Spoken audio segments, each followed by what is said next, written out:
Olá, meu nome é George Marmelstein. Nesta Masterclass eu vou mostrar para você como usar o ChatGPT no direito. A minha ideia é fazer uma apresentação prática da ferramenta e mostrar alguns dos conceitos mais importantes para entender a mente do ChatGPT, para saber como ele funciona. Antes eu vou contar um pouquinho a minha história para dizer como eu entrei nesse mundo fascinante da inteligência artificial generativa e como eu me tornei um entusiasta do uso do ChatGPT na produção do conhecimento. Nós estamos diante de uma das ferramentas mais incríveis criadas pela humanidade, pelo ser humano, e que vai funcionar de agora em diante como um poderoso catalisador epistêmico para acelerar a produção do conhecimento e levar o conhecimento humano a níveis nunca antes vistos. Eu costumo dizer que o ChatGPT ele pode ser uma asa para o pensamento, ele pode levar o pensamento muito mais alto, muito mais rápido, muito mais longe. Mas ele também pode ser uma muleta para o pensamento, para aqueles que não sabem usar a ferramenta e aqueles que não dominam habilidades essenciais para uma boa escrita e para a produção de conhecimento de qualidade, é provável que o ChatGPT atrofie a mente e até atrapalhe. Mas a minha ideia é defender e mostrar como usar o ChatGPT corretamente para expandir a mente, para funcionar como um apêndice à própria mente humana, criando aí, portanto, uma simbiose entre o cérebro humano e a máquina, para que a gente possa produzir muito mais rápido. Eu parto do princípio de que o mundo atual ele não deve ser visto como uma dualidade máquina versus homens, homens versus máquinas, ou inteligência humana versus inteligência artificial. Eu acredito que a gente não deve caminhar por aí. Eu acredito que o melhor é fazer uma aliança estratégica homem-máquina para que a gente consiga produzir muito mais rápido, muito melhor. E é isso que eu pretendo demonstrar. A minha relação com o ChatGPT ela começa em fevereiro de 2023. Eu vi a ferramenta funcionando, meu filho me mostrou a ferramenta e eu já vi ali a potencialidade dela. Comecei a assinar a ferramenta, a versão paga do ChatGPT, e desde então assumi uma espécie de missão, de tarefa de tentar hackear a mente do ChatGPT. A ideia era entrar no processo de imersão, de superaprendizagem, de hiperfoco, onde eu ia tentar, a partir de análise de artigos científicos, de livros e palestras, e principalmente do uso prático da ferramenta, tentar desvendar as entranhas do seu funcionamento. Mas meu propósito não era apenas de curiosidade, era também prático. Eu queria usar a ferramenta na minha atividade jurisdicional. Sou juiz federal, trabalho com um processo de alta complexidade e percebi, né, desde o início, que seria possível usar o ChatGPT em atividades jurídicas. No início eram atividades mais simples, tarefas mais simples, como melhorar o texto jurídico, organizar melhor as ideias, corrigir erros de português, algo do gênero. Depois eu passei a perceber que é possível usar para muito mais coisas. É possível fazer análise jurídica de casos complexos, é possível a gente buscar sugestões de perguntas e audiências, mapeando os pontos controvertidos e a partir daí estabelecendo perguntas de alto nível para poder realizar a audiência, ou ajudar na construção e formulação de quesitos periciais, até em casos de alta complexidade, ou então eventualmente funcionar como é, base para minutas de peças processuais, de decisões, sentenças, pareceres, petições e assim por diante. E claro que para a gente conseguir alcançar tudo isso, a gente precisa entender a ferramenta, precisa saber como ela funciona, precisa saber as suas possibilidades e os seus limites. E aqui eu vou tentar mostrar para você um pouquinho disso. Claro que a gente não vai conseguir mostrar tudo, né, todos esses tópicos, mas pelo menos alguns essenciais e alguns conceitos. Usando a ferramenta na prática, a gente vai compreender alguns conceitos. Eu comecei a usar o ChatGPT em fevereiro, em março de 2023 surge o ChatGPT 4. Desde então eu tenho acompanhado a evolução da ferramenta, com o surgimento de plugins, depois do GPT customizado, GPT Turbo, Vision, e eu posso dizer para vocês que a gente está diante de um mundo que não para de crescer. É preciso estar atento, é preciso usar a ferramenta, saber utilizar a ferramenta para acompanhar todo esse universo, toda essa evolução que tem ocorrido. A partir de maio de 2023, eu comecei a ministrar cursos para juízes. Eu montei um curso que foi credenciado na Infam, um curso de 20 horas, e que eu mostro não apenas como o ChatGPT funciona, mas como usar o ChatGPT na produção jurídica, na escrita jurídica. Esse curso, ele começa com a parte mais introdutória e conceitual, que é um pouquinho do que a gente vai ver aqui agora, e depois entra na escrita propriamente dita, onde eu mostro técnicas de estilo para controlar a camada de estilo do ChatGPT e conseguir produzir textos com a nossa própria voz, ou com a qualidade muito superior à própria nossa voz, e depois, né, ainda mostra um pouco técnicas de persuasão, como utilizar o ChatGPT para tornar textos mais persuasivos, argumentações mais robustas, estruturas e layouts argumentativos, que a gente vai ver também um pouquinho tudo isso. Um pouco de storytelling, né, por exemplo, para conseguir construir uma seção dos fatos mais poderosas. Enfim, tudo isso está nesse curso que foi montado originalmente para os juízes e que depois eu disponibilizei na Hotmart para um público mais amplo. Então, se vocês tiverem interesse também em conhecer esse curso de modo mais profundo, eu sugiro que vocês procurem na Hotmart, que tem um curso bem bacana sobre isso. Mas a ideia aqui é apenas fazer um overview, uma visão panorâmica de como o ChatGPT funciona. De início, eu vou abrir aqui o ChatGPT. Para quem nunca viu o ChatGPT, ele é uma ferramenta super simples de certo modo, porque basicamente é um chat, é uma conversação entre o usuário, que vai escrever aqui o seu input, ou prompt, ou comando, ou pergunta, e a máquina que vai responder. Esse processo de conversação, ele é um processo que, ao contrário do que se pensa, ele não é como se fosse uma ferramenta de busca. Ele não está indo na internet para buscar resposta e trazer a resposta para você, como por exemplo o Google faz. Se a gente abrir aqui, por exemplo, o Google e perguntar o que é liberdade de expressão, a gente vai ver que a resposta que o Google dá, por exemplo, se a gente clicar aqui nessa resposta aqui, a gente vai ver que essa resposta ela foi criada por alguém no passado. É um texto que foi produzido por alguém sobre liberdade de expressão. Então, esse texto aqui existe no mundo. Esse texto aqui, alguém, mais especificamente, salvo engano, no ano passado, escreveu um texto, publicou na internet, e o que o Google fez foi reproduzir esse texto. O Google ele tem uma espécie de processamento fotográfico. A partir da palavra-chave que você coloca, ele procura vários links que tenham importância em relação a essa palavra, vai estabelecer uma hierarquia, um ranking de relevância e vai dar várias opções para o usuário. E quando o usuário clica nesse link, por exemplo, da Wikipedia, ele está olhando para o passado, está olhando para um texto que foi escrito por alguém no passado. O ChatGPT ele funciona de modo diferente. Se eu escrevo o que é liberdade de expressão, ele vai produzir uma resposta que tem uma aparência de algo que existe, aparência de algo que já foi escrito, né? Liberdade de expressão é o direito de expressar ideias, opiniões e pensamentos sem restrição, sem censura. É um texto coerente, só que se a gente fizer um copiar-colar aqui e procurar no Google essa expressão, a gente vai ver que essa resposta que ele deu não existe nenhum resultado encontrado, ou seja, é inédito. Então, o primeiro ponto que a gente tem que ver, tem que perceber, é que o ChatGPT ele é diferente de uma ferramenta de busca. Ele não reproduz o passado, ele cria o futuro. O texto que é produzido no output, na resposta do ChatGPT é inédito. E eu trago aqui esse slide para mostrar um pouco isso. Imagine que você tenha o usuário que está aqui no presente, somos nós usando o ChatGPT, que faz a pergunta, o que é liberdade de expressão? Ou escreva um texto sobre liberdade de expressão.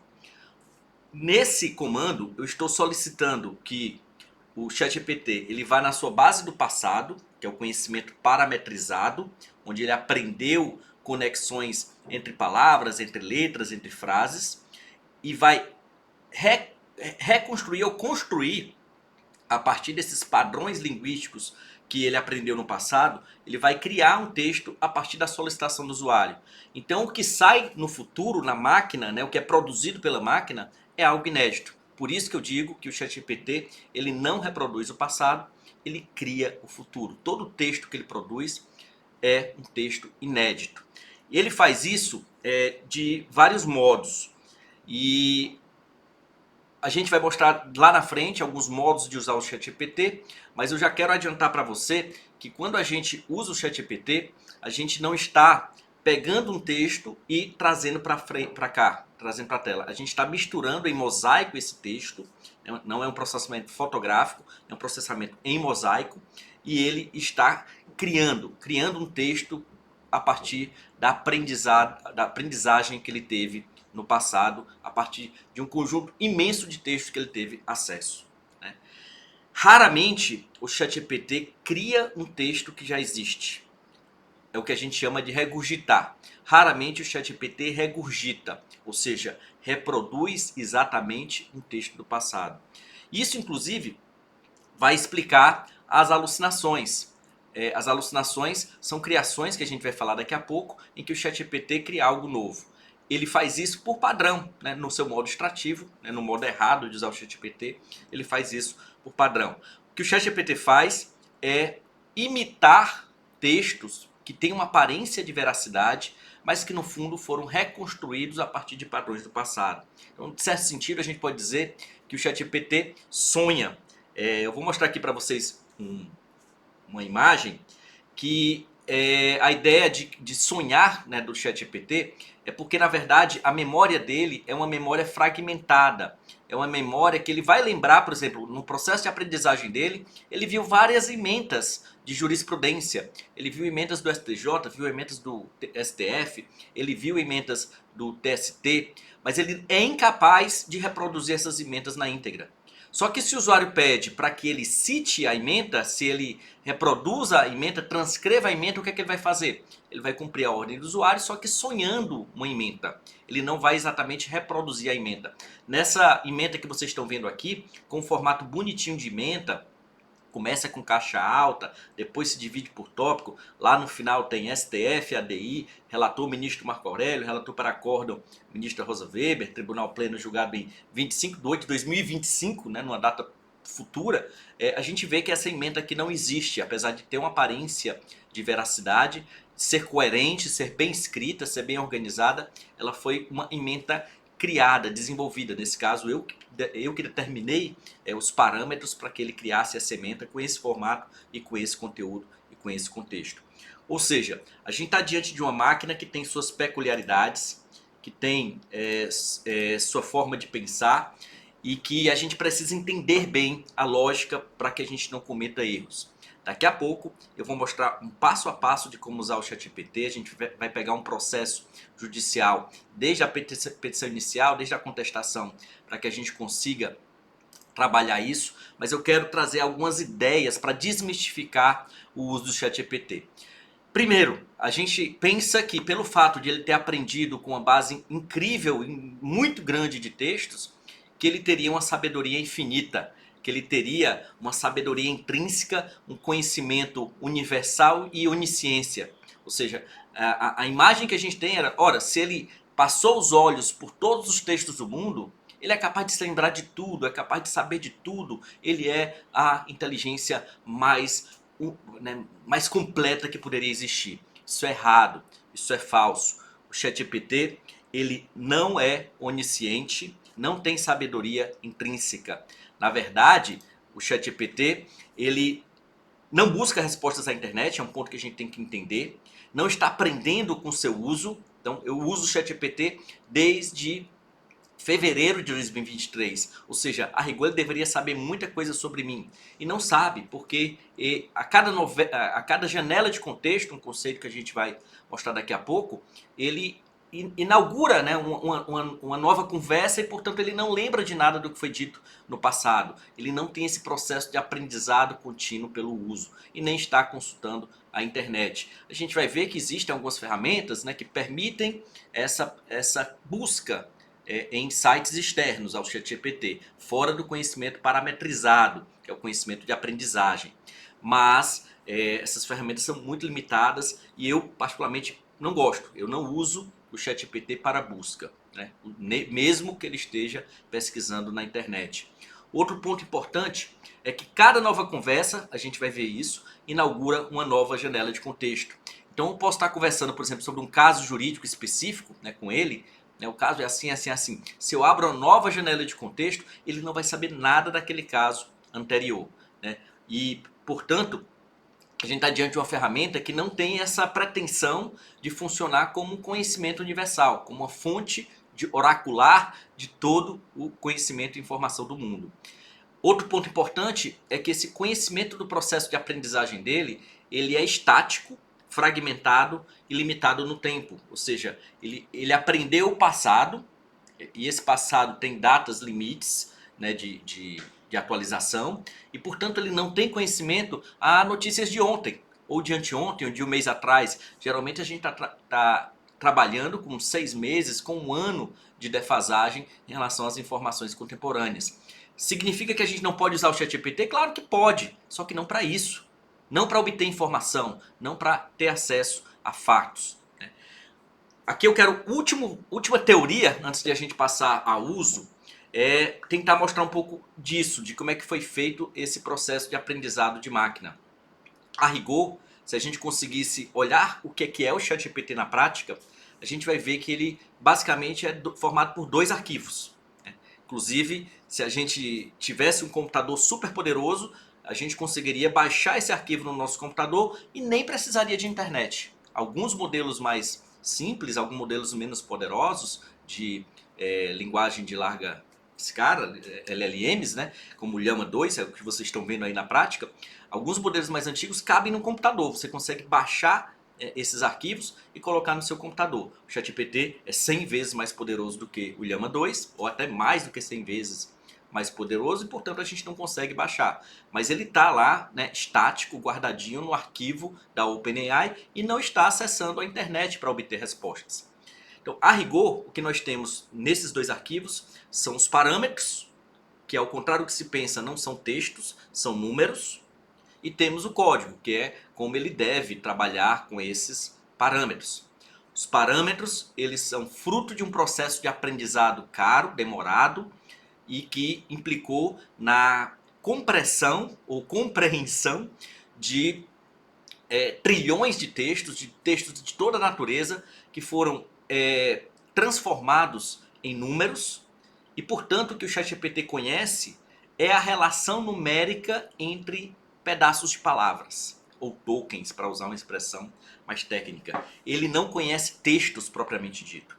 Aqui, para ficar mais específico, aqui o processo de aprendizado dele foi basicamente o seguinte: imagine que você tem uma biblioteca com trilhões de textos. No caso do Llama 2, 10 terabytes de textos. Nesses 10 terabytes de texto, você vai ter livros, artigos científicos, posts, matérias de jornais, comentários do Instagram, roteiros de filme, letras de música. Imagine tudo, né? Tudo dentro desse grande repertório informacional.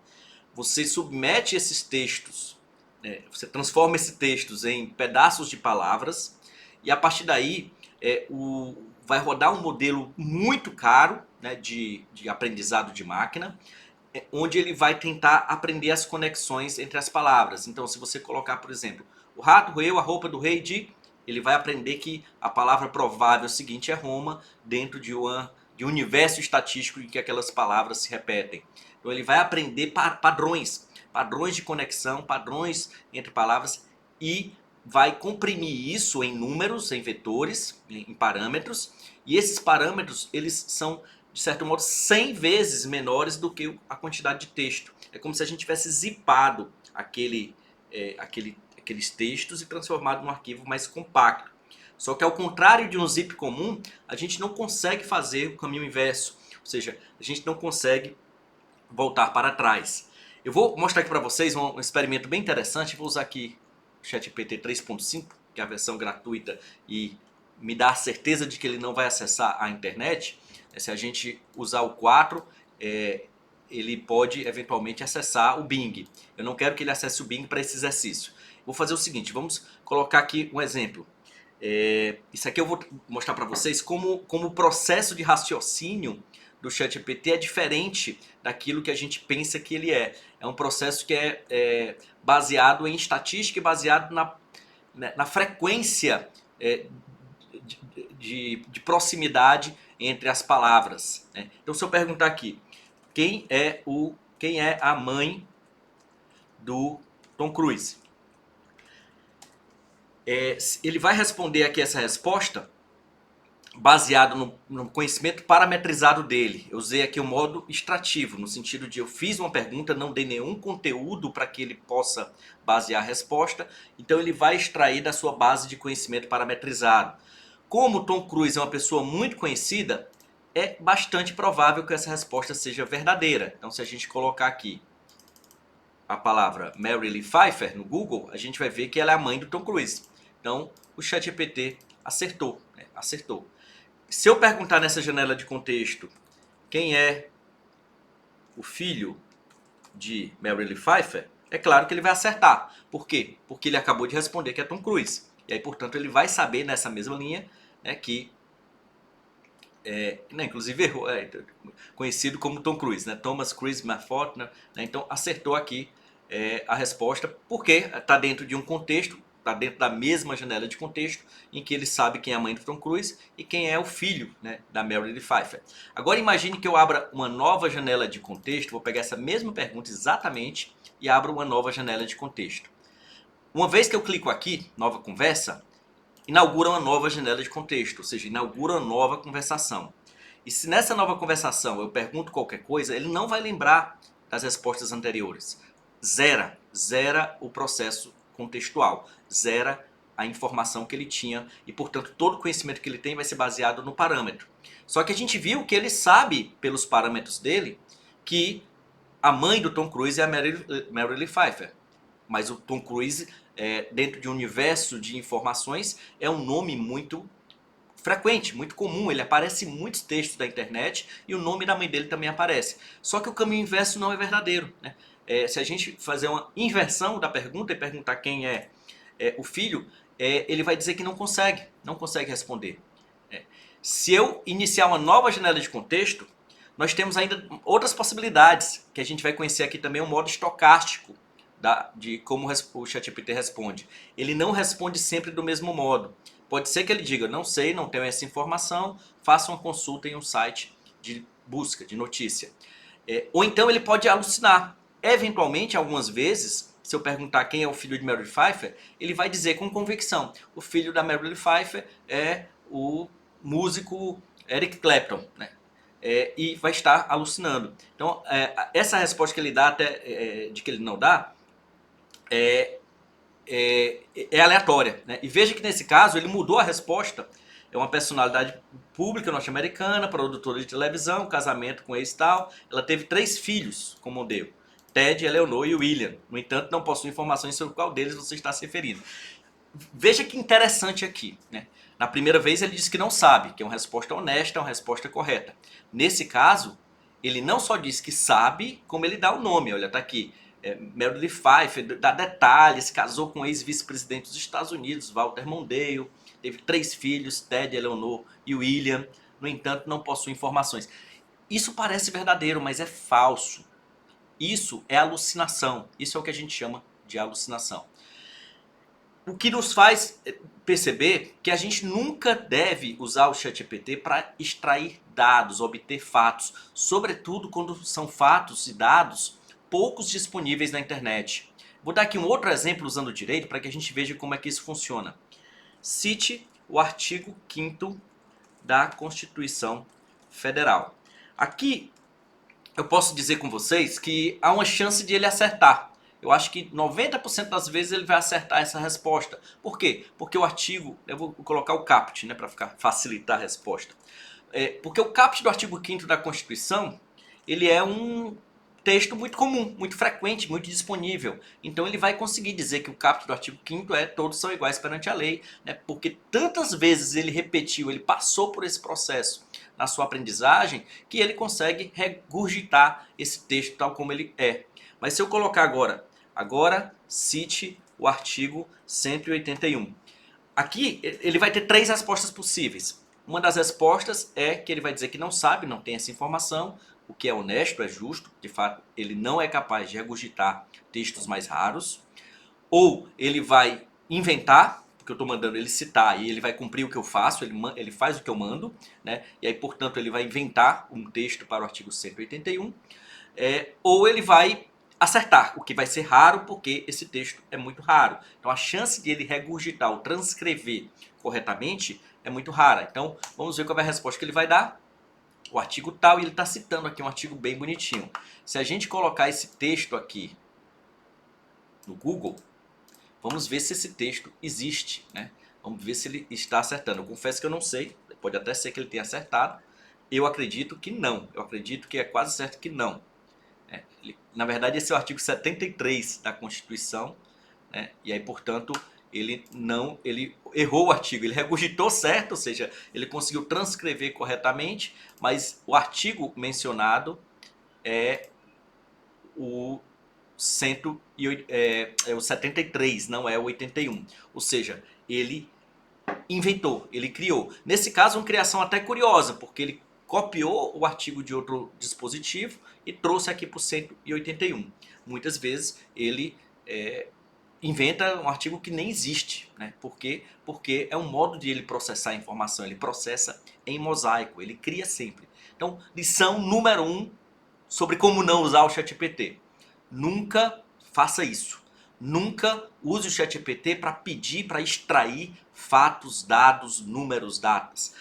Tudo que for específico, né, e jurisprudência, precedente, lei, é específico. O ChatGPT ele é razoável em compreender decisões da Suprema Corte norte-americana, mas ele não vai conseguir transcrever na íntegra. Mas ele consegue acertar bem as datas, os números, os dados, porque o aprendizado dele em inglês é superior ao aprendizado dele com bases do Brasil. Mas ele vai ter muita dificuldade de acertar na íntegra os precedentes da Suprema Corte do Brasil, do STF. Mais ainda do STJ, que é mais raro do que o STF. TST menos, os tribunais de justiça menos ainda. Ou seja, quanto mais rara for a informação, menor é a confiança que você deve ter de que ele está acertando. Eu, particularmente, eu parto do mindset, do pressuposto, a minha mentalidade, né, minha heurística é: o ChatGPT, no modo extrativo, está sempre mentindo. Nunca confie em um fato que ele cita. Nunca confie em um dado que ele cita. Não confie em artigo científico. Não confie em dados, universidades, em locais, em nada disso. Nada disso. Por exemplo, se eu pedir aqui, quem é George Marmelstein? Se eu pedir aqui para ele, provável que ele crie várias informações sobre mim que não são verdadeiras, que são criadas, que são falsas. Ele começa indo no rumo, né, vai bastante no rumo, direito constitucional, direitos humanos, ok, legal. Nasceu Salvador, Bahia, 1973. Pé, errou feio, errou rude. Eu nasci em Fortaleza em 1977. Formado em Direito pela Universidade Federal da Bahia. Me formei pela UFC, onde fiz o meu mestrado e o meu doutorado em Coimbra. Veja que ele errou tudo. Professor da Universidade Federal de Pernambuco, nunca fui. Né? Membro do Conselho Nacional de Justiça, nunca fui. O que é que ele está fazendo aqui? Ele está alucinando, porque a informação sobre George Marmelstein é uma informação muito rara, muito pouco disponível na internet. Então, ao invés de ele deixar em branco, ele chuta, ele cria. E se eu abro uma nova janela de contexto e faço a mesma pergunta, ele vai dar uma resposta igualmente aleatória. Então já mudou aqui o meu mestrado agora é pela Universidade de Pernambuco, meu doutorado é pela Universidade de Sevilha. Então veja que esse é o pior modo de usar o ChatGPT. Nunca use o ChatGPT desse modo para extrair informações. E como é que a gente deve usar o ChatGPT? Agora sim a gente vai passar para o modo correto de usar o ChatGPT. Nós vamos fazer um exercício e esse exercício ele vai começar do zero. A gente vai pegar um caso do zero e vai começar a trabalhar esse caso até a sentença. Eu vou primeiro dar um comando para... o que é que a gente tem que entender quando está usando o ChatGPT? A gente tem que entender... Deixa eu ver se eu encontro aqui. Não, eu vou falar que é mais fácil. A gente tem que entender que O segredo do ChatGPT está no usuário. O ChatGPT, ele aprendeu muita coisa. Ele tem textos de altíssima qualidade no seu processo de aprendizado, na sua rede neural, e ele tem textos de baixa qualidade. Existe um princípio de inteligência artificial que se chama garbage in, garbage out. Lixo que entra, lixo que sai. Ou seja, a depender do input, o output vai ser bom ou ruim. Se você alimenta a máquina com dados ruins, o resultado, as previsões, né, as respostas da máquina também serão ruins. No caso do ChatGPT, ele aprendeu textos de altíssima qualidade, como teses de doutorados, livros de filosofia, livros de psicologia cognitiva e social, artigos científicos publicados nas revistas mais importantes e impactantes do mundo, obras, romances, né, obras literárias premiadas, tudo isso funcionou como base de aprendizado do ChatGPT. Mas ele também aprendeu com lixo. Ele aprendeu com comentários do Instagram, com conversa de fóruns na internet, letras de músicas de baixa qualidade, filmes com diálogos pobres. Então, ou seja, ele tem luxo e tem lixo. E é como se a gente tivesse num universo, num oceano de informações, onde algumas áreas são muito boas de informação e outras áreas são ruins, outras áreas, né, são pobres, são fracas. O usuário, nesse grande oceano de informações, ele tem um poder. Ele tem o poder do input, ele tem o poder do comando ou o poder do prompt. O prompt, né, que é o comando que o usuário dá, ele funciona como uma espécie de vara de pescar com isca, em que nós direcionamos as nossas perguntas, as nossas respostas, para aquela área que a gente quer capturar, né, para os peixes que a gente quer capturar. Se você domina bem essa ferramenta, você consegue levar ela para aquelas áreas onde tem os melhores textos e a resposta que ela vai produzir são respostas superiores, respostas de altíssima qualidade. Por outro lado, se você não domina bem a ferramenta, você vai jogar essa vara em qualquer lugar e a resposta que vai obter vai ser fraca, vai ser ruim. Então, o segredo é saber dominar a chamada engenharia de prompt, ou pelo menos saber conversar com a máquina. No fundo, o que a gente precisa entender é que a máquina tem uma lógica própria de conversação e que se a gente entender essa lógica, a gente consegue extrair informações muito interessantes, incríveis, respostas incríveis. Se você usa o ChatGPT e a resposta dele é ruim, pode ter certeza, o problema não é dele, o problema é seu, o problema é do usuário, o problema é de quem não sabe direcionar a máquina para dar respostas boas. Então, a gente vai tentar mostrar um pouquinho de como funciona isso. Lógico que a gente não tem como aqui, pela questão do tempo mesmo, detalhar todas as técnicas de engenharia de prompt. O que eu quero dizer apenas é que a gente pode decompor um bom prompt, né, uma boa conversa, um bom diálogo, em algumas camadas. Nós temos uma camada que é a camada de comando, onde nós vamos dar a tarefa que o ChatGPT deve desempenhar. Então, por exemplo, escreva um texto, elabore uma lista, crie uma tabela, faça uma imagem, tudo isso são comandos, são tarefas que a gente está direcionando para o ChatGPT. Nós podemos também estabelecer algumas instruções dentro desse comando, como ele deve se comportar, se deve ser mais formal, qual deve ser o estilo de linguagem, o que é que ele deve fazer, para onde ele deve ir. Então a gente pode ter esse poder. Então a primeira camada é a camada de comando. Nós temos também a possibilidade de direcionar o contexto e o conteúdo. Ou seja, a gente tem um poder de incluir dentro da janela de contexto um determinado conteúdo e a gente consegue trabalhar esse conteúdo com qualidade, extraindo as informações desse conteúdo e não do conhecimento parametrizado, usando o conhecimento parametrizado apenas como uma base interpretativa. Esse é o chamado modo interpretativo, que é o modo que a gente vai fazer aqui na prática. Ou seja, a gente não vai extrair respostas, sobretudo extrair fatos e dados, do conhecimento parametrizado do ChatGPT. A gente vai incluir um próprio conhecimento, por exemplo, um caso jurídico, ou um acórdão do Supremo, ou um artigo científico, ou uma lei, e a partir daí a gente vai trabalhar esse conhecimento no modo interpretativo. Ele vai usar, o ChatGPT vai usar a sua base de aprendizado, seu conhecimento parametrizado, como forma de compreender, analisar e interpretar esses dados que a gente vai colocar, esse conhecimento que a gente vai colocar na janela de contexto. E a gente pode também direcionar dentro dessa última camada, que eu poderia colocar o estilo, a estrutura da resposta, a metodologia de análise, a forma como ele vai direcionar, o tamanho, o nível de profundidade, tudo isso entra dentro da camada de estilo.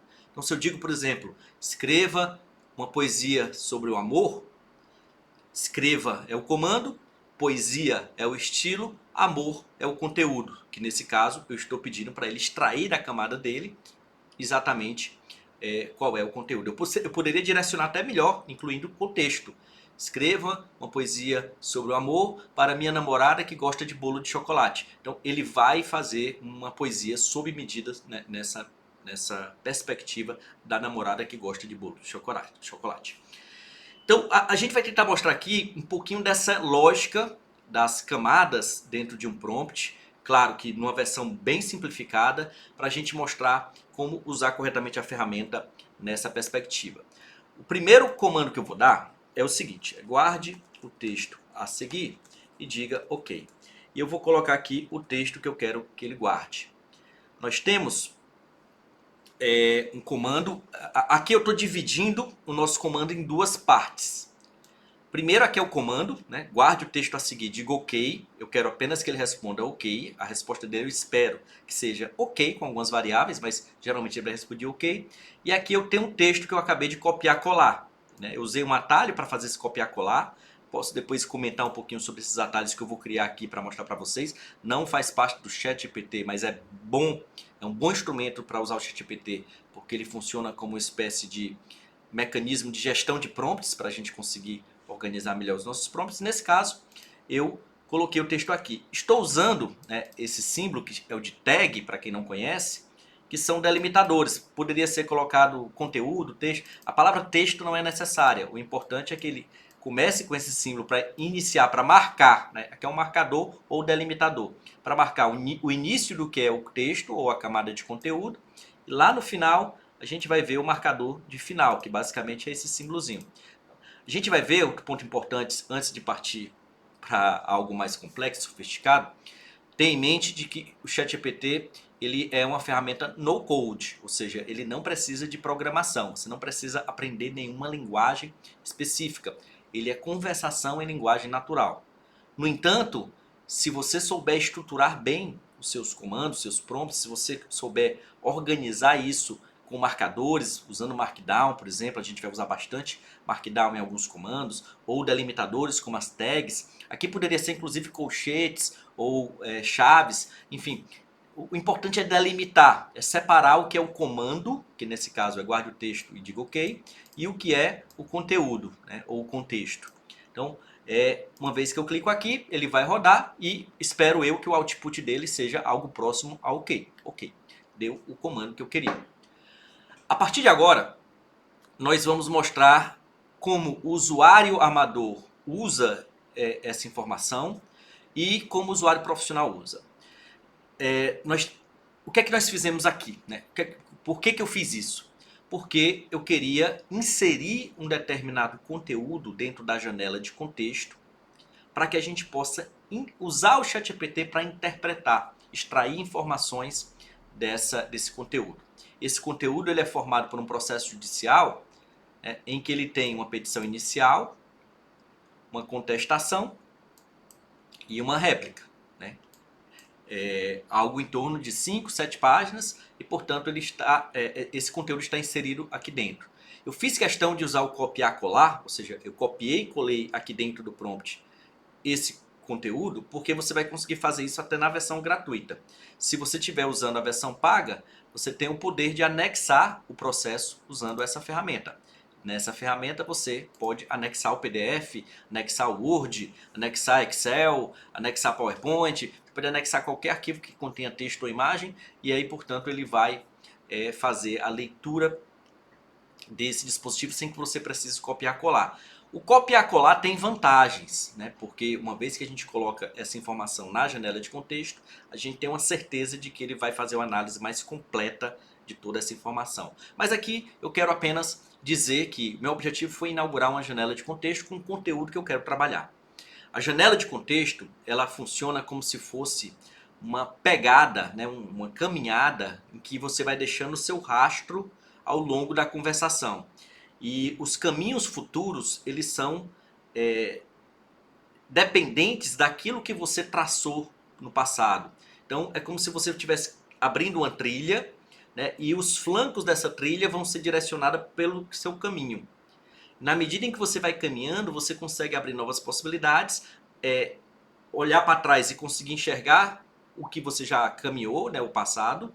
Só que tem uma questão, na medida em que você vai se afastando muito dessa caminhada, das pegadas iniciais, a tendência é que aquelas pegadas lá do comecinho da conversa comecem a se apagar. Nós temos dois aspectos aí, porque a janela de contexto, ela ativa um mecanismo de atenção do ChatGPT. O ChatGPT ele funciona dentro de uma lógica de atenção, ou seja, ele processa o texto prestando atenção em tudo isso, em todas as palavras que estão aqui dentro. Só que, quanto mais longo o texto, menor vai ser a capacidade dele de conseguir prestar atenção eficientemente em tudo. E aí, dentro da lógica dele, ele vai lembrar com mais frequência daquilo que está aqui no final, né? Vai esquecendo, né, aos poucos essas informações do começo. Então, nesse caso aqui, a gente abriu uma janela de contexto e incluiu o conteúdo que a gente quer trabalhar. O usuário amador, ele já estaria diante aqui de uma situação já bem interessante, porque a partir daqui ele não está dependendo do conhecimento parametrizado apenas, ele já incluiu o conteúdo, e ele poderia pedir, por exemplo, resuma o caso acima. Aqui é um comando, né? É um comando, só que é um comando fraco, é um comando de má qualidade, é um comando que não está direcionando exatamente qual é o tipo de resumo que se pretende, qual é o nível de profundidade de análise, não está direcionando qual é o estilo, metodologia da análise, do resumo, não está dando nenhum contexto extra para que ele possa resumir com qualidade, né? Mas de qualquer modo, o ChatGPT vai entender esse comando e vai interpretar da forma como ele bem entender. Ou seja, como o verbo resumir é um verbo ambíguo, não tem muita especificidade, não tem muita clareza, pode ser que saia um texto de dois parágrafos, pode ser que saia um texto de 10 parágrafos, enfim, tem várias possibilidades. Eu não sei exatamente o que o ChatGPT vai fazer. Veja bem, ele pegou um caso que é de 7 páginas, mais ou menos, e traduziu em um parágrafo, né? Então, é um resumo que, do ponto de vista do comando, resumir, ele cumpriu, ele obedeceu ao comando. Só que do ponto de vista do usuário avançado, isso é insatisfatório. Ou seja, a gente está diante de um comando que não é suficiente para que eu possa ter uma visão completa desse caso. Eu não me sinto confiante com essa resposta que ele deu, porque ele está pegando alguns dados relevantes, mas não está estabelecendo quais são os fatos, não está estabelecendo nada tão profundo. Eu vou dar uma pequena melhorada nesse comando para que a gente já perceba como já melhora a resposta. E essa melhorada vai ser através do uso de tokens cognitivos ou prompts cognitivos, que é a ideia de que o ChatGPT, naquele oceano de informação que tem, ele ativa as melhores áreas quando você inclui algumas expressões que são relacionadas a textos de alta profundidade, de alto impacto. Então, se eu colocar aqui, analise o caso acima com profundidade, detalhes e nuances, a gente vai ver que já vai sair uma resposta melhor. Aqui ainda não é um comando suficiente, aqui não é um comando bom, eu já adianto, é razoável, porque aqui a gente já está conseguindo instigar um processamento mais profundo da máquina. Só para que vocês entendam, basta dizer o seguinte: o ChatGPT ele tem um universo de informações na sua base de conhecimento parametrizado, e que para você ativar aquelas áreas que estão relacionadas, por exemplo, aos textos mais profundos, de melhor qualidade, você tem que identificar quais são as palavras que costumam estar presentes nesses textos e que não estão presentes em outros textos. Então, palavras como inferência lógica, profundidade, detalhes, nuances, são chamados prompts cognitivos, que ativam esse processamento mais profundo. Então, esse mero comando aqui já vai produzir uma resposta de melhor qualidade. Já adianto que ainda não é suficiente, não é o que eu quero, né, mas que já vai começando a colocar bullet points, né, colocar aí uma organização do caso por tópicos, né, tópicos relevantes. Então já facilita, já melhora. Vejam como é uma diferença grande, né? Resuma, sai uma porcaria. Às vezes sai bom, mas nesse caso sai uma porcaria. e esse aqui já sai um pouquinho melhor, né? Mas ainda assim não é um método que eu recomendaria. Se você quiser dar um passo além, a gente vai dar o mesmo comando, exatamente o mesmo comando, e eu vou acrescentar uma camada de estilo, ou de estrutura, ou de metodologia. O ChatGPT ele é muito bom em obedecer determinadas metodologias e você direcionar para que ele faça de um determinado modo. E aí eu vou pedir para ele incluir isso, né, no formato FIRAC. O que eu estou fazendo aqui é indicar para o ChatGPT um layout argumentativo. FIRAC não é um comando do ChatGPT. O FIRAC é uma metodologia de análise de casos muito utilizadas para análise de casos complexos, que vem dos Estados Unidos, onde você tem F são os fatos, I é a questão central e R é rules, né, regras, o direito aplicável, o A é a aplicação, a argumentação, né, que é a aplicação dessas regras aos fatos, e o C é a conclusão, é quando você tem, né, um desfecho, né, caso haja um desfecho. Então, nesse caso aqui, ele já vai fazer uma análise com uma estrutura argumentativa muito mais bem desenhada. Então, vamos ver aí o que é que ele vai fazer. E veja que nesse caso, ele próprio sabe, o ChatGPT sabe o que é o FIRAC. Está na base de conhecimento parametrizado dele, portanto, ele está fazendo uma análise dos fatos, né, que a gente vai já depois, num comando mais profundo, analisar com mais detalhes. Questão central, que ele está interpretando do caso. A regra, análise, né, ou aplicação dessa regra aos fatos. E conclusão. Como nesse caso não tem ainda uma conclusão, ele está apenas colocando condicional, né? Se ocorrer, vai ser assim. Então a gente tem aí uma resposta muito mais eficiente. O que é que isso mostra? Isso mostra que o segredo de usar o ChatGPT está não apenas em dominar a ferramenta, mas saber direcionar a ferramenta. Ter o domínio das habilidades e das metodologias de fundo para que a gente possa direcionar o ChatGPT para fazer exatamente aquilo que a gente quer. Então, nesse caso aqui, ele já está dando respostas muito melhores. Agora eu vou fazer o seguinte, eu vou copiar novamente essa resposta, esse comando aqui, para a gente não ter poluição da nossa janela de contexto. Eu não quero contaminar a próxima resposta. Vou abrir aqui uma nova, vou colocar o mesmo comando, né, guarde o texto artigo e diga OK, né, inaugurando uma janela de contexto nova, e a partir de agora eu vou usar os prompts dos profissionais, os prompts que a gente consegue fazer algo muito mais profundo do que simplesmente resuma, analise, use formato FIRAC. Agora a gente vai usar outro comando. Esse comando que eu vou fazer, que é o FIRAC Plus, é um comando que eu desenvolvi, né, usando Markdown, né, tem alguns princípios. Eu acho que a gente não tem aqui como detalhar o significado de todos os símbolos, mas eu adianto para vocês que não é programação, não é linguagem de programação, é tão somente estrutura de marcação. Você está fazendo marcação para que o ChatGPT entenda melhor essas instruções. Essa instrução, que é o FIRAC Plus, a gente pega a mesma base do FIRAC, só que acrescenta outros tópicos, como por exemplo pontos controvertidos, argumentos e provas do autor, argumentos e provas do réu, e portanto a gente consegue ter uma resposta muito mais completa. E esse comando, ele é um comando complexo, com muitas ordens, né? Inclusive usando ordens dentro de ordens, né? Tem uma estrutura pré-delimitada em que ele vai seguir essa estrutura, e tem ordens dentro dessa estrutura que, do ponto de vista da dirigibilidade ou da capacidade de o ChatGPT entender e obedecer esse comando, a gente precisa organizar muito bem. A gente precisa ter, né, uma capacidade de organização para que ele entenda o que eu estou querendo dizer. Veja que é um comando, eu vou colocar aqui esse comando num contador de tokens, de caracteres, tokenizer, para que a gente veja o tamanho desse comando. Então, a gente vai colocar aqui zfirac. Ele é um comando com 1037 tokens, ou 3.200 caracteres. É um comando longo, considerado longo, né, dada a capacidade do ChatGPT de interpretar 8.000 tokens, 8.000 caracteres ao mesmo tempo e processar 128.000 tokens.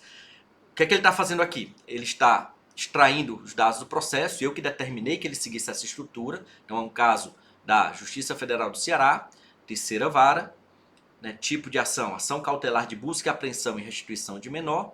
número do processo inventado, né, que não, é um processo em que eu anonimizei para que a gente tenha a proteção do nome das partes e dos dados das partes, e o juiz federal sou eu. Foi um processo que eu julguei, obviamente o que eu julguei, né, tem os dados diferentes, mas o fato é o mesmo, a situação fática é a mesma.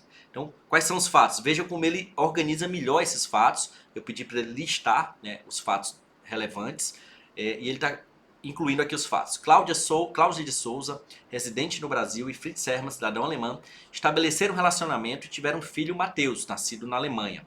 Em 2018, durante uma visita ao Brasil, Cláudia decide permanecer com Mateus, contrariando a previsão de retorno à Alemanha. A Autoridade Central Administrativa Federal da Alemanha solicita a restituição do menor, alegando retenção ilegal. Cláudia alega ter sido vítima de violência doméstica por Fritz, justificando sua decisão de permanecer no Brasil. Então, um caso muito interessante, onde você tem um casal que mora na Alemanha e tem um filho, a mãe, alegando que sofria violência doméstica, resolveu ficar com a criança no Brasil contra a vontade do pai.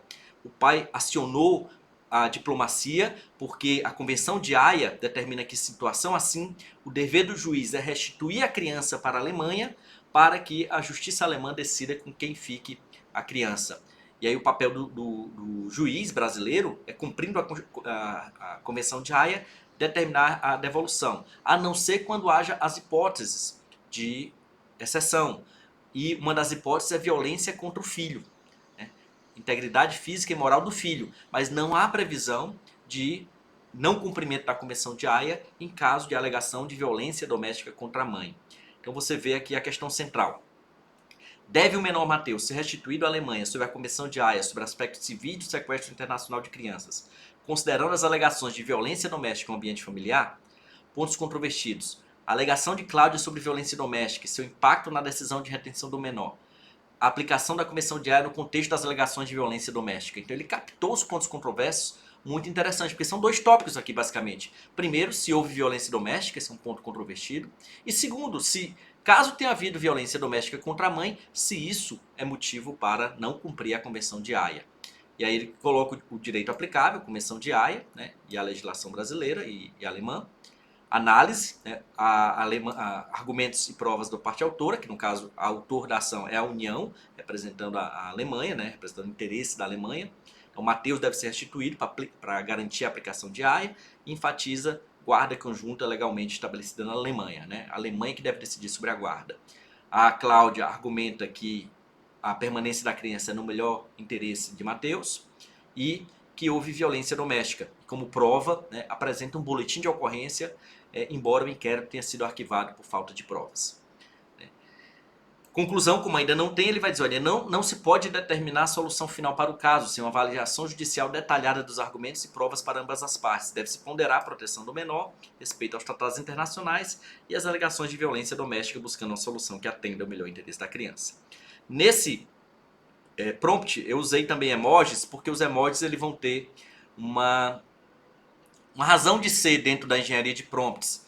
Os emojis, e inclusive isso vai valer para uma dica de tipografia, que é o fato de que os emojis eles são tokens. Então, se eu coloco aqui questão central, no nosso modelo de tokenização, vou explicar aqui um pouquinho o que é esse tokenizer.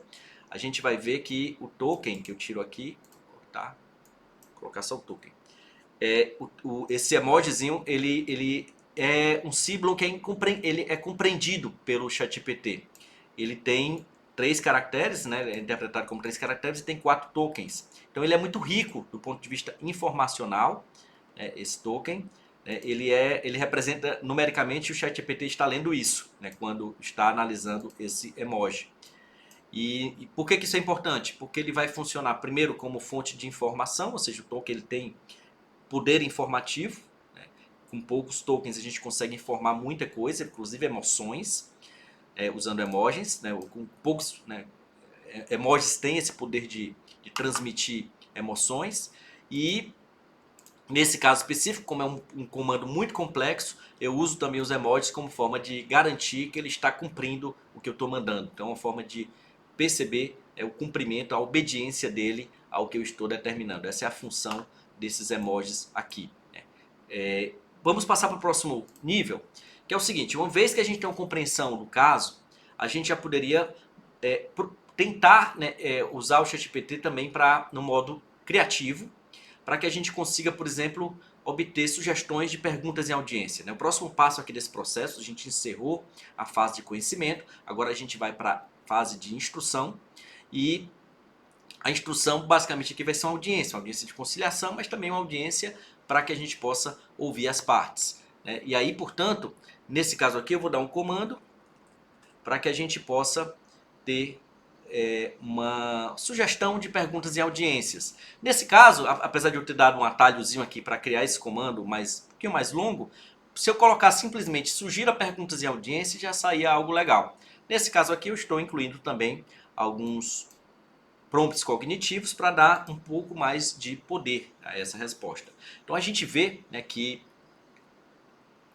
o ChatGPT ele está mapeando aqui as perguntas para a Cláudia, né, como era o relacionamento com Fritz, pode descrever a dinâmica familiar, que motivou especificamente a sua decisão de não retornar à Alemanha, e sobre a alegação de violência doméstica. Pode fornecer detalhes sobre os incidentes de violência alegados, como isso afetou sua decisão de permanecer no Brasil. Então, são perguntas que estão indo bem no rumo dos pontos controvertidos, né? Eles estão captando bem a essência dos pontos controvertidos.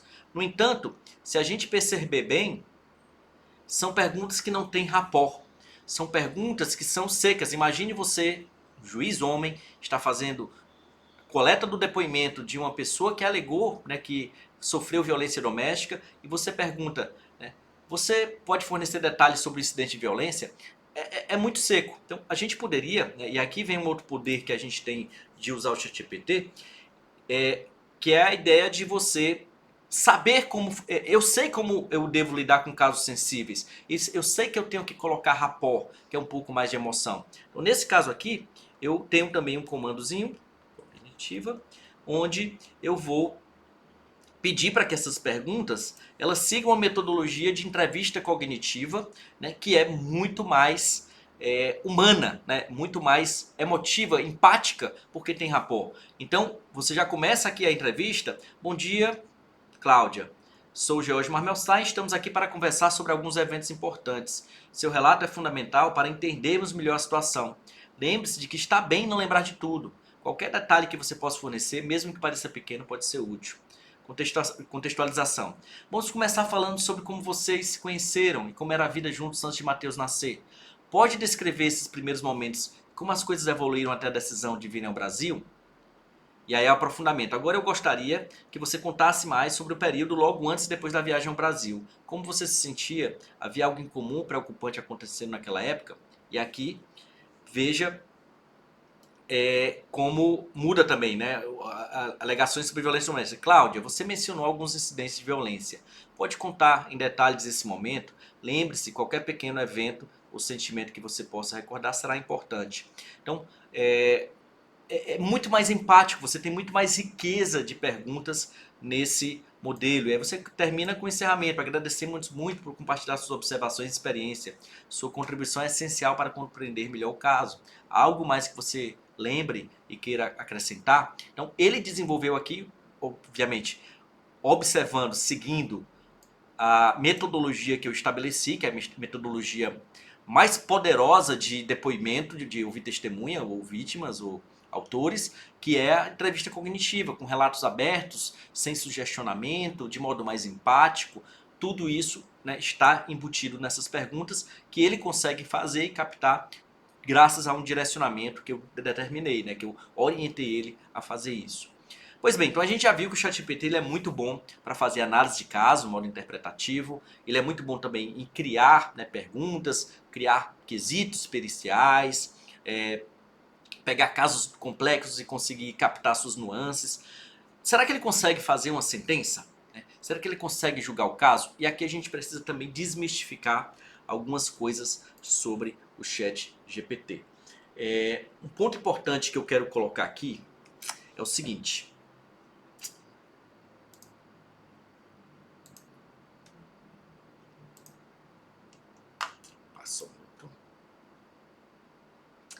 É que o ChatGPT, ao contrário do que se pensa, ele não tem senso de justiça, nem tem compromisso com a verdade. A gente já viu que ele mente, né, que ele cria, que ele inventa, e que, ao contrário do que se pensa, por ele não ter uma sabedoria intrínseca, ele não tem a capacidade de fazer um juízo de valor e acertar e adivinhar, até porque ele não tem acesso à realidade, ele não tem acesso às provas dos autos, ele não tem acesso aos documentos, ele tem acesso aos textos que a gente colocou na janela de contexto. Então, ele não tem a capacidade de captar toda a justiça do caso e reproduzir de modo real. O que ele faz é produzir respostas de modo estocástico, ou seja, a gente vai fazer esse teste, a gente vai pedir para ele julgar o caso acima, e a gente vai ver que há 3 respostas possíveis e vão variar aleatoriamente com base em padrões meramente estatísticos. Algumas vezes ele vai responder de um jeito, outras vezes ele vai responder de outro. Então, basicamente, ele vai dizer, primeiro, né, eu não posso julgar, eu sou inteligência artificial, não tenho capacidade de julgamento. Né?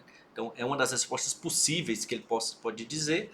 Ou ele vai julgar procedente, né, de fato, tem razão a União, tem que cumprir a Convenção de Haia, tem que devolver, não há prova da violência doméstica. Ou ele pode julgar improcedente. Ele vai dizer, olha, a situação é delicada, apesar, né, de haver uma dúvida sobre a prova, né, na dúvida é melhor manter a criança no Brasil para não estar sujeita a um ambiente tóxico de violência doméstica. Então, essas 3 soluções que são... Ou poderia jogar outro jeito, né? Poderia até colocar um quarto aqui de baixar o feito de diligência e determinar alguma coisa. Esses 4 jeitos aqui que ele faz são aleatórios. Você não tem controle sobre isso. Não há uma justiça intrínseca. Ele não tem autonomia decisória. Ele faz o que o usuário manda. Quando eu falo que ele produz respostas em modo estocástico, é porque eu quero dizer que ele produz respostas de modo randômico, aleatório, né? Então, portanto, não há como dizer que a resposta que ele produz representa a justiça do caso. Então, quem usa bem o ChatGPT sabe disso. Ele não tem autonomia decisória, mas ainda ele é dirigido pelo usuário. Ele faz o que o usuário manda. Se o usuário quiser, pode dizer que julgue procedente, julgue improcedente, o usuário que direciona para onde ele deve ir. Ou seja, a forma como ele produz textos, parece que ele está tendo uma solução, né, correta, se ele julga o caso procedente, você vê os argumentos, poxa, parece que é fruto de uma inteligência. Né? Só que ele também pode fazer isso com improcedência. Então, se ele julgar o caso de modo procedente, né, e você pedir para ele julgar improcedente, ele vai julgar improcedente, ele faz o que o usuário manda. Né? Portanto, ele é uma máquina de escrever inteligente, obediente e mitomaníaca, ou seja, ele inventa, ele cria de acordo com o sabor do freguês. Claro que ele não vai obedecer tudo, né? Ele tem limites éticos, mas ele pode julgar esse caso de qualquer lado que o usuário queira. Então vamos voltar aqui ao ChatGPT para que a gente tente fazer isso. Aqui, o maior erro do cara que não sabe usar por exemplo, pedir para fazer escreva a apelação do caso. É absurdo, né? Você não está direcionando nada, você não está dando contexto, não está estabelecendo o estilo, não está colocando estrutura, né? O modelo, não está colocando nada. Então, se eu colocar aqui, faça a sentença judicial do caso acima, é o pior comando que se pode fazer. A gente vai ver, muito provavelmente vai sair uma estrutura completamente diferente da estrutura de uma sentença judicial, ou muito fraca, muito pobre, e mais ainda sem um direcionamento, né? A gente não vai ter um contexto, né, de resposta positiva. Aqui, por incrível que pareça, está uma meia boca, né? Um relatório muito meia boca, está faltando contestação, está faltando outros dados do processo, fundamentação completamente bagunçada, direito aplicável, fatos, provas, análise, decisão, né? Portanto não está tão boa, né? Julgou procedente nesse caso, né? Poderia ser improcedente, e isso daqui é completamente estocástico. Eu particularmente não faço sentenças assim, não é o meu estilo de sentença. Né? Então nesse caso aqui é um comando muito ruim. E se eu colocar agora julgue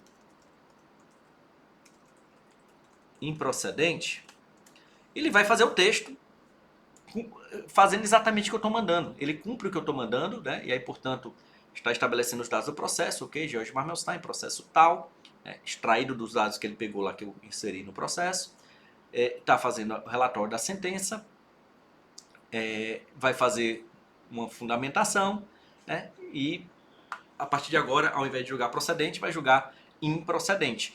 Veja, portanto, que aqui a gente tem uma mudança completamente e para ele tanto faz. Ele está cumprindo o que eu mando, ele obedece o que eu mando. Esse comando é péssimo por vários motivos, né? Não é claro, não é específico, o usuário não está controlando nenhuma das camadas do estilo, e aí, portanto, para isso eu também tenho um comando um pouco mais específico de sentença, onde a gente vai determinar que seja de improcedência. E nesse caso, esse comando aqui de sentença, né, esse modelo de comando de sentença, ele é estruturado, ele é pré-estruturado, portanto ele vai seguir uma linguagem que eu vou determinar, vai seguir uma ordem, organização que eu determino, né, e é um modelo que vale para qualquer caso, é um modelo único que eu consigo fazer em qualquer caso cível, eu consigo usar esse modelo. E a gente vai ver que ele vai sair uma linguagem bem próxima da que eu utilizo, né? União Federal, a pedido da República, propôs a apresentação de cautelar, alegando tal, né? Cláudio de Souza apresentou contestação, então a gente tem aí um modelo muito mais rico, muito mais interessante, e nesse caso aqui, na fundamentação, eu faço questão de ser apenas o esqueleto, a gente não tem o resultado pronto. Uma lição número 1 de usar o ChatGPT.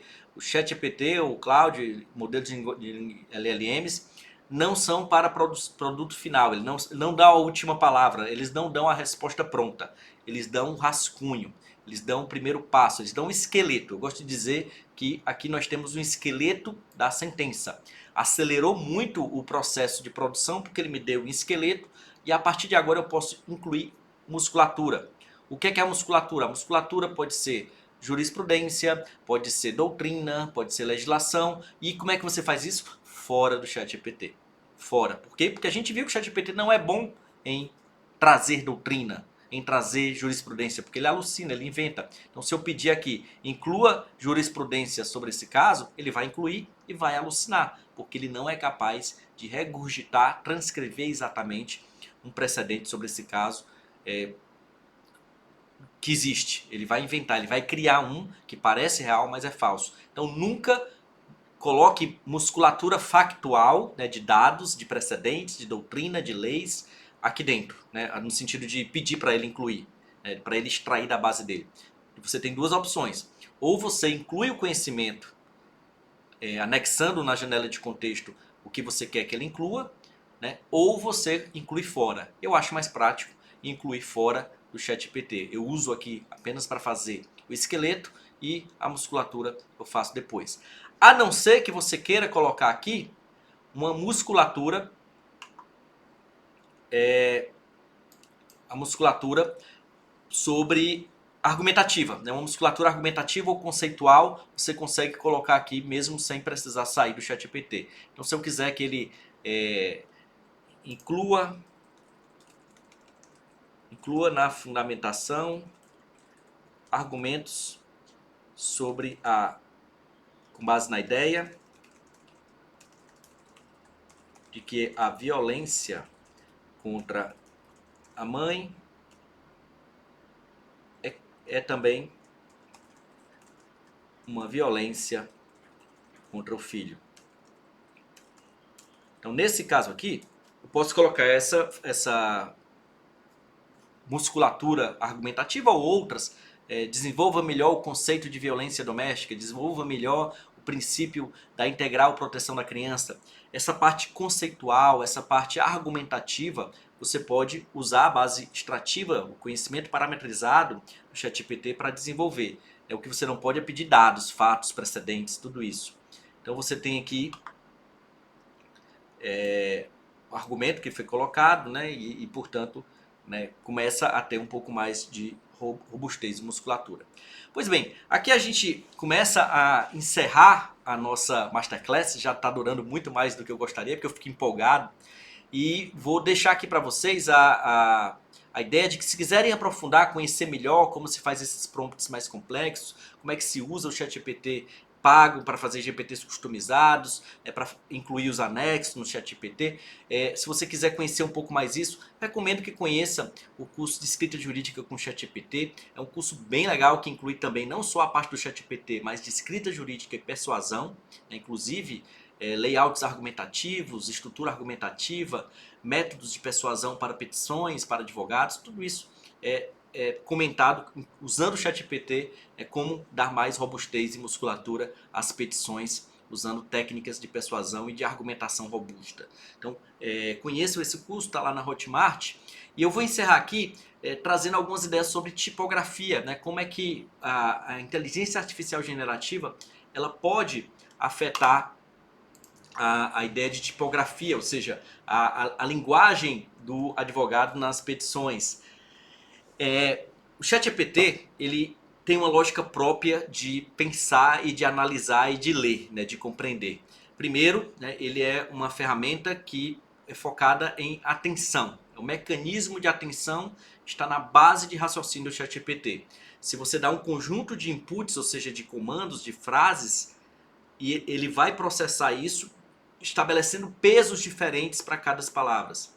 E você pode mudar, moldar, né, o peso dessas palavras por meio de técnicas de escrita, como por exemplo, inclusão de caixa alta. A caixa alta funciona para o ChatGPT. É como se você estivesse gritando realmente para ele. O negrito, né, especialmente quando você coloca o símbolo markdown de negrito, funciona bem para ele. Marcações e markdown funcionam bem para ele. Repetição de ideias funciona bem para o ChatGPT. Uma ideia repetida é um reforço para que ele preste mais atenção naquilo. Então são técnicas que fazem com que o ChatGPT preste mais atenção em determinadas partes da conversa, ou do texto, ou de diálogo. Isso é importante para uma petição, porque você pode usar essas ferramentas partindo do pressuposto que muitos juízes e muitos advogados também vão começar a usar o ChatGPT e outras ferramentas de inteligência artificial generativa para fazer análises preliminares de caso. A gente tem que ter consciência de que a forma como a gente vai escrever tem que também pensar na forma como as máquinas entendem, como as máquinas leem e processam a informação. Outro ponto importante, estruturar corretamente os textos. Eu sei que em tipografia o visual é muito voltado para o visual do ser humano. E o ser humano, por exemplo, consegue processar bem duas tabelas paralelas sem problemas. No ChatGPT, na hora que ele vai processar esses textos, pode ser que se ela não estiver bem organizada e, né, não estiver numa estrutura que consiga fazer sentido para a máquina, pode ser que ele entenda na ordem inversa. Pode ser que ele não consiga estruturar bem essas tabelas, né, se estiverem bagunçadas. Então, tabelas lado a lado, ele lê tabela, ele entende, principalmente se estiver em Markdown, não tem problema usar tabela. O problema é quando você coloca tabelas lado a lado, porque ele vai interpretar isso como uma tabela única e isso pode dar problema. Então, marcadores de ênfase também são bons. Por incrível que pareça, eu sei que na tipografia costuma-se usar ícones, né, como principalmente GIFs, né, que tem JPG, os arquivos de imagem, né, que reproduzem ícones. Para a máquina, ele não consegue ver esses ícones, porque apesar de ser multimodal, ou seja, o ChatGPT ele consegue ver e interpretar imagens, ele faz um de cada vez. Então, se você dá um arquivo de texto para que ele analise, ele vai analisar o texto. Se neste texto tiver imagem, ele não vai processar a imagem. Se você der um arquivo de imagem que tenha texto, ele vai processar a imagem.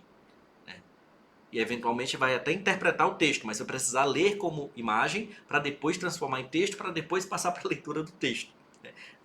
Basicamente essa é a ideia, de que ele é multimodal, mas faz uma coisa de cada vez. Ele não faz ao mesmo tempo análise de imagem e análise de texto. Significa que se você colocar ícones como GIFs, né, não vai funcionar para a máquina não está lendo aquilo. Pode até não atrapalhar, não tem nenhum problema, é bom para o ser humano, mas você pode substituir, se for possível, se conseguir, os ícones por GIFs. A gente por emojis.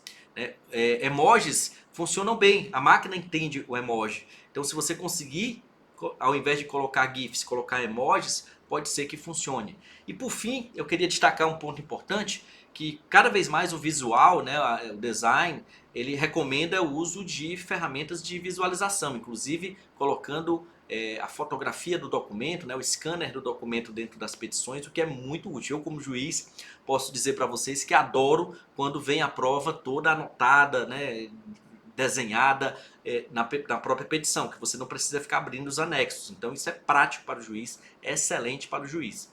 Só que para a máquina, como a gente viu, ele não consegue processar ao mesmo tempo. Então qual é o segredo de você usar imagens sem prejudicar a leitura da máquina, sem prejudicar o processamento daquela petição da máquina, prejudicando o cliente, porque para o cliente é importante que a máquina leia corretamente aquela petição. O segredo é fazer a descrição, ou seja, se for colocar imagem, coloque descrições minuciosas. Inclusive você pode pedir para o próprio ChatGPT, usando o Vision do ChatGPT, fazer a descrição da imagem o mais detalhado, o mais minucioso, com todos os tópicos relevantes, para que quando a máquina for fazer a leitura daquela petição, ele entenda que aquela imagem representa um texto que está descrito, né, factualmente descrito. Então facilita bastante. São apenas algumas dicas práticas que a gente pode utilizar e claro que se você quiser aprofundar, conhecer mais, fica aqui duas dicas, né? Conhecer o curso de escrita jurídica com o ChatGPT e também me seguir lá no Instagram, né, George Marmelstein, onde eu tenho também com frequência divulgado várias dicas, vários vídeos sobre como usar corretamente o ChatGPT. Então valeu, muito obrigado e fiquem com Deus.